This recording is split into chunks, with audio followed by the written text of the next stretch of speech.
Lui has been known as the #1 blader, a ruthless blader that will do anything to win, that trains extra hard, and probably won't be your friend. He owns Luinor or Longinus for most of the Beyblade series anyways, and for the most part has been consistently strong, whether that being in the show or in real life. As the Beyblade, we have seen the Longinus line go from really powerful to questionable with brutal Luinor, but now with Rage Longinus, a very, very overpowered Beyblade, of which I have no complaints about. How on earth can one beat him? How on earth can one beat Rage Longinus?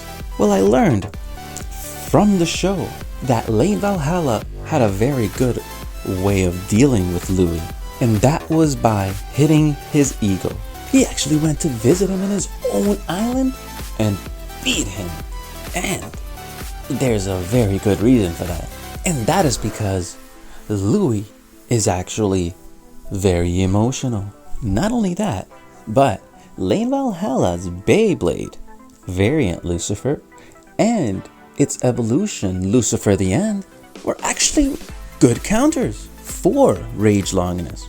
And so remember this, that even having all the power and all the training, if you don't control your emotions, you may still lose the battle. When it comes to Lui Shirosagi though, he is a pretty cool character in my opinion, because even if he does lose, he just laughs it off and never quits blading. But with all that being said, there is a good way to stop Rage Longinus in real life as well. I did share this combo quite a while back, and it's very efficient, especially if you know what to do. Like I said before, I love Rage Longinus, but at the same time, I gotta be able to know how to counter his awesome attack power, and so this is my attempt at that. And the best thing to do is to launch it softly, and that is because, as I've talked about in many videos before, and that is that you could actually spin steal even in right spin, and that's because a Beyblade could actually spin steal from a faster spinning Beyblade to at the very least spin equalize. So what I have done is added a bit more height and a free spin driver to the combo.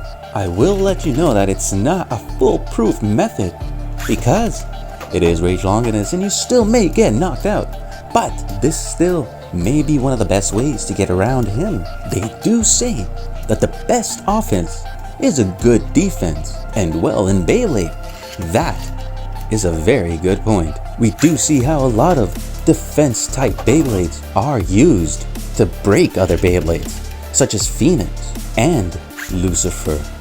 And I have not seen many attack type Beyblades withstand Rage Longinus attacks. The combination of both Longinus and Lui Shirosagi's power is what makes them an unstoppable Beyblade team. In my opinion, the fact that Lodin lost in Beyblade Burst Rise really just means that he wasn't bonding with his Beyblade. He wasn't actually practicing every day. He was actually more focused on many other sports at the same time, and perhaps that's why he didn't bond with them. And Beyblade Burst Rise may just be a display of how others use Beyblades and may not fully realize their potentials. I can't say that I'm gonna stick with one Beyblade forever, or one line of Beyblade, which would be, I guess, Longinus, because I do like change, and change is the spice of life. I do wonder why the Bladers never actually trade parts. There have been very few examples of it, but I think that'd give each and every one of them an edge, especially knowing their Beyblade as much as they already do. But what do you think? Could you beat somebody by striking their ego? Do taunts work in a Beyblade battle? I've never used them myself, but let me know if you have down in the comments below. And on the screen, you'll probably see a couple of videos that I do think you'll love. So click on one of them and I'll see you there. Are you ready for more?